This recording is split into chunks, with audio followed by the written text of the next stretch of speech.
Yan.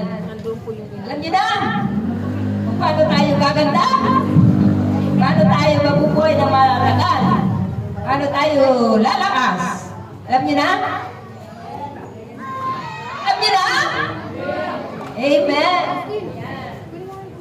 Para po lalo tayong manupos ng ating kaalaman, tatawagin na po natin ang susunod na magpapahayag ng tungkol sa apostoles ng mga alagad at ng Inang Maria. Tatawagin na po natin ang ating sect ay first disciple na set by Spirit free, ang langkilang ina, ang masipag at lalong pinalalakas at pinatatalingo, pinupuspos ng karunungan ng ating Panginoon. Walang iba kundi ang ating inang ng bagong Jerusalem, Inang Jenny Alcobendas. Palakpakan natin ang ating Panginoon.